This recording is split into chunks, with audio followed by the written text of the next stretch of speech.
मंडी में नेता प्रतिपक्ष जयराम ठाकुर ने कांग्रेस पर साधा निशाना। कहा, कांग्रेस सरकार का 1 साल का जश्न फ्लॉप। बीजेपी के आक्रोश में जुटी सरकार के जश्न में ज्यादा भीड़।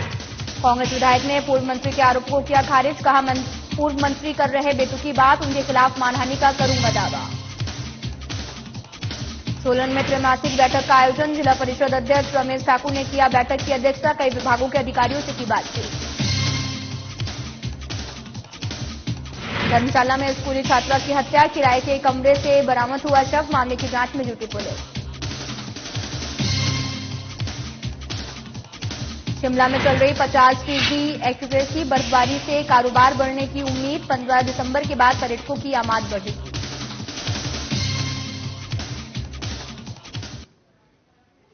नमस्कार, मैं हूं आपके साथ अंकिता पाल। बुलेटिन की शुरुआत करते हैं। हिमाचल प्रदेश की सुखविंदर सिंह सुक्खू सरकार का कैबिनेट विस्तार हो रहा है और आपको बता दें कि राजभवन में इसकी तैयारियां भी हो चुकी हैं और कैबिनेट विस्तार से पहले सीएम इस बारे में अपने मंत्रियों को इसकी जानकारी औपचारिक तौर पर देंगे। और साथ ही आपको बता दें कि कांगड़ा और बिलासपुर जिले को 2 मंत्री मिलेंगे और इनमें बिलासपुर के घुमारवी से राजेश धर्माड़ी और कांगड़ा जिले के जयसिंहपुर से विधानसभा से याज्ञवेंद्र गोमा शामिल हैं। और राजेश धर्माड़ी और साथ ही याज्ञवेंद्र गोमा की ताजपोशी के साथ में सीएम और डिप्टी सीएम समेत कैबिनेट में 11 मंत्री हो जाएंगे और मंत्री का एक ही पद खाली बचेगा। इस पद को अगले साल लोकसभा चुनाव से कुछ दिन पहले भरा जा सकता है।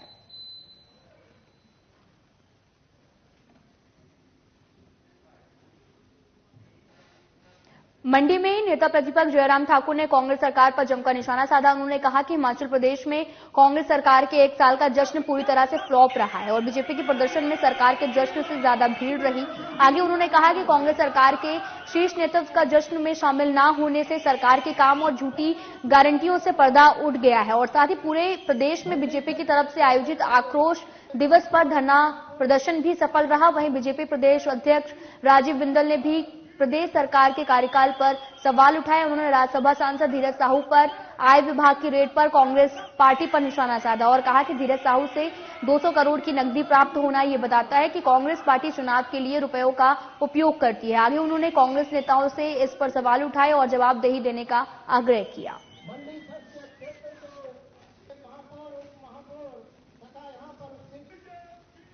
कांग्रेस पार्टी की सरकार का 1 वर्ष का कार्यकाल पूरा हुआ और ये कार्यकाल हमारी ही दृष्टि में नहीं, पूरे हिमाचल वासियों की दृष्टि में बहुत ही निराशाजनक रहा। और इस बात का जिक्र हम इसलिए कर रहे हैं क्योंकि पिछले कल जिस तरह से जश्न मनाने की उन्होंने कोशिश की, न जोश था न जुनून था।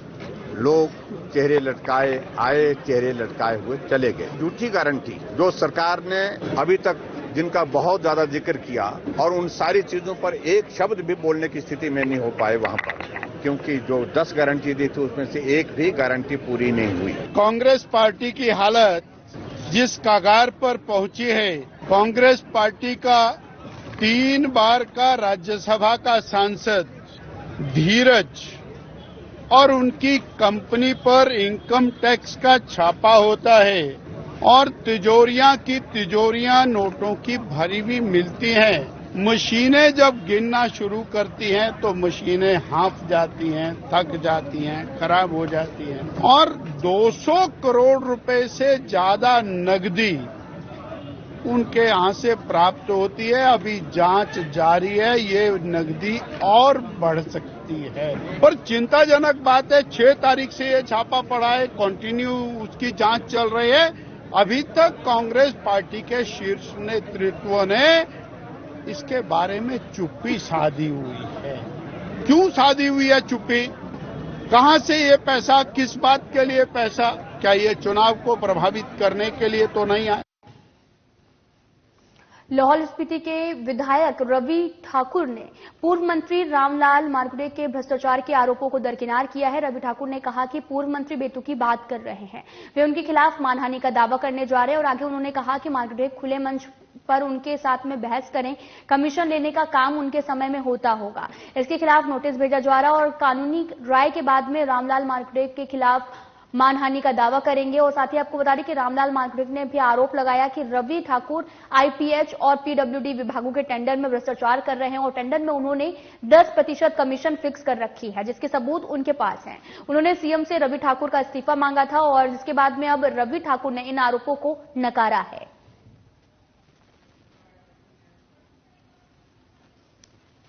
आपको बता दें कि उनके खिलाफ मानहानि का दावा जो है वो करूंगा और साथ ही पूरा मामला शिमला का है और जहां पर कांग्रेस विधायक ने पूर्व मंत्री के आरोपों को खारिज किया है। लाहौल स्पीति के विधायक रवि ठाकुर ने पूर्व मंत्री रामलाल मार्कंडेय के भ्रष्टाचार के आरोपों को दरकिनार किया और रवि ठाकुर ने कहा कि पूर्व मंत्री बेतुकी बात कर रहे हैं, वे उनके खिलाफ मानहानि का दावा करने जा रहे हैं।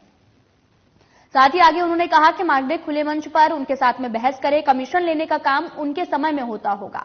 इसके खिलाफ नोटिस भेजा जा रहा है और कानूनी राय के बाद में रामलाल मार्कंडेय के खिलाफ मानहानि का दावा करेंगे। साथ ही आपको बता दें कि रामलाल मार्कंडेय के आरोप लगाया था कि रवि ठाकुर आईपीएच और पीडब्ल्यूडी विभागों के टेंडर में भ्रष्टाचार कर रहे हैं। मेरा खाता चेक कर सकते हैं आप। एक खाता मेरा यूको बैंक का है, एक खाता मेरा एसबीआई का है और एक कंपनी का खाता है। 3 खाते हैं, तीनों आप चेक कर सकते हैं कहां से पैसा है, कहां से गया है। खुली किताब है। मैं तो पूर्व मंत्री को ये कहूंगा कि विकास के इतने कार्य हो रहे हैं तो अब हम एक मंच पे आके आप मेरे से बात कर सकते हैं और विकास की बात करते हैं, बजाय इसके अनाप शनाप बातें करने का। अपने कार्यकाल में तो उनका कोई तरक्की के ऐसे कोई विकास कार्य नहीं हुए और अब कार्य शुरू हुआ है तो उनको आके, और मैं he is my constituent now, he is my constituent, मैं चुना हुआ विधायक हूं, तो वो आके बताए मुझे जो भी दिक्कत है वो करें।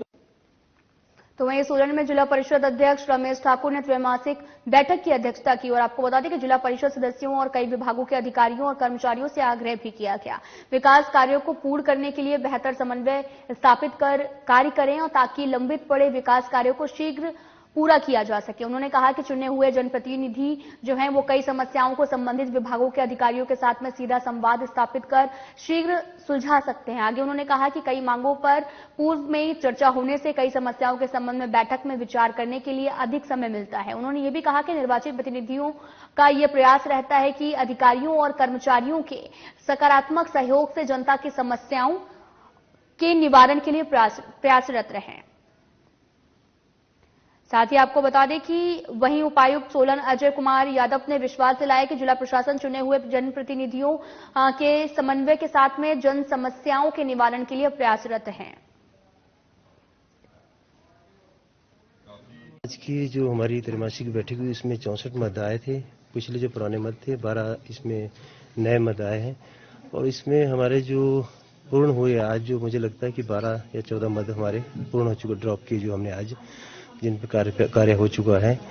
और दूसरा है कि जो अधिकारी आज नहीं आए थे तो उनको एक नोटिस जारी करेंगे। कुछ मुझे लगता है कि वैसे तो मैक्सिमम अधिकारी यहाँ पे आए थे, 2-3 विभागों के अधिकारी नहीं आए थे, उनको नोटिस जारी करेंगे, कारण नोटिस नहीं। जैसे एचआरटीसी जो हमारे बसों के मुद्दे थे उसमें अभी एक मीटिंग होनी है आरटीयू की, जो आरटीयू की मीटिंग होनी है तो उसमें वो उन मदों को रखेंगे। तो मुझे लगता है कि इसका जो अगली बार शायद सोल्यूशन होगा। आज की जिला परिषद की त्रैमासिक बैठक में हमारे पास पुराने 64 मदें थी, जिसमें से 12 मदें हमारी समाप्त हो गई, जिसपे माननीय सदस्यों ने सहमति दी और कुछ नई मदें, लगभग 15-16 नई मदें भी शामिल की गई है, जिन पे आने वाली बैठक में चर्चा किया जाएगा। तो जो कुछ मुख्य मुद्दे हमारे रहे वो बस रूट को लेके रहे हैं, जिसमें आरटीओ सोलन, आरटीओ बद्दी, साथ ही साथ कंसर्न जो एचआरटीसी के आरएम है उनकी इन्वॉल्वमेंट थी। तो इनकी तरफ से ये कहना था कि इन्होंने फाइल बना के भेजी थी आरटीए को, जो कि हमारे राज्य स्तरीय लेवल की समिति है जो फाइनल करती है। वहां से ये किसी कारणवश पास नहीं हो पाया था, इसको फिर वापस से कोशिश करेंगे। तो लगभग हमारी 10 ऐसी मदें हैं जो बस रूट को लेकर है। तो हमें उम्मीद है कि आने वाली त्रैमासिक बैठक से पहले वो भी हमारी जो बस रूट को लेकर मदें चल रही है वो ड्रॉप हो जाएंगी। धर्मशाला में एक स्कूली छात्रा की हत्या का मामला सामने आया। पुलिस थाना धर्मशाला के तहत फतेहपुर के पास नोरबलिंगा में किराए के मकान में रह रही मृतका छात्रा लाहौल स्पीति की रहने वाली है। आपको बता दें कि छात्रा के बारे में पड़ोसियों की तरफ से पुलिस को बीती रात सूचना दी गई, जिसके बाद में पुलिस छात्रा के कमरे में पहुंची जहां वे मृत पड़ी हुई थी। और आपको बता दें कि पुलिस ने इसकी सूचना फॉरेंसिक टीम को भी दी, जिसने कमरे से जो है वो साक्ष्य जुटाए हैं। और साथ ही प्रथम दृष्टि में मामला हत्या का लग रहा था। पुलिस ने आईपीसी की धारा 302 के तहत में मामला दर्ज कर आगामी कार्रवाई शुरू कर दी है और कुछ लोगों से भी पूछताछ की जा रही है। मृतका छात्रा की आयु करीब 18 साल बताई जा रही। वहीं पुलिस और फॉरेंसिक टीम ने अपनी कार्रवाई करने के बाद में शव को पोस्टमार्टम के लिए धर्मशाला अस्पताल में भेज दिया है। वहीं एसपी कांगड़ा शालिनी अग्निहोत्री ने बताया कि मामले की सूचना पुलिस को बीती देर रात मिली थी, जिसके तुरंत बाद पुलिस घटनास्थल पर पहुंची और मामला दर्ज कर आगामी जांच शुरू कर दी है। साथ ही उन्होंने बताया कि इस मामले में फिलहाल कुछ सस्पेक्ट को हिरासत में लेकर पूछताछ लगातार जारी है।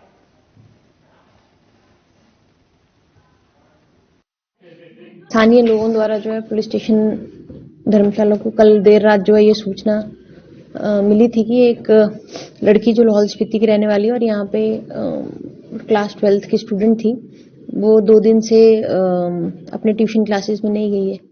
और उसी दौरान जब पुलिस की टीम मौके पे गई तो वो संदिग्ध हालत में मृत जो है अपने रूम में पाई गई थी और परिवार को सूचित किया गया और सुबह तक परिवार का वेट पुलिस की टीम द्वारा किया गया और उसके बाद मौके का निरीक्षण रूम में जाके किया गया। और ये अभी तक पता चला है कि ये प्राइमा फेसाई एक स्ट्रैंगुलेशन का मैटर लग रहा है। हिमाचल प्रदेश में मौसम करवट बदल रहा है और ऐसे में पर्यटन कारोबार से जुड़े लोगों के लिए भी उम्मीद की एक नई किरण दिखाई दी है। बर्फबारी की उम्मीद के साथ ही आपको बता दें कि पर्यटन कारोबारी हिमाचल प्रदेश में पर्यटकों की आमद बढ़ने की उम्मीद भी कर रहे हैं। आपको बता दें कि राजधानी शिमला में इन दिनों 50% एक्यूपेसी चल रही है और पर्यटन कारोबारियों ने उम्मीद जताई है कि 15 दिसंबर के बाद में पर्यटकों की आमद बढ़ेगी। होटल इंडस्ट्री में एक्यूपेसी 70 से 100% तक जाने की भी उम्मीद है। वहीं शिमला टूर ऑपरेटर यूनियन के जनरल सेक्रेटरी मनु सूद ने बताया कि इन दिनों शिमला में होटल लगभग 50% एक्यूपेसी के साथ में चल रहे हैं। उन्होंने उम्मीद भी जताते हुए कहा कि आने वाले 15 दिसंबर के बाद में शिमला जैसे इलाकों में एक बार फिर से पर्यटकों के बढ़ने की भी उम्मीद है। और आगे उन्होंने कहा कि इस साल 25 दिसंबर यानी कि क्रिसमस तक व्हाइट क्रिसमस होने की उम्मीद बनती दिख रही है, लिहाजा इसका असर पर्यटन कारोबार पर भी देखने को मिल सकता है।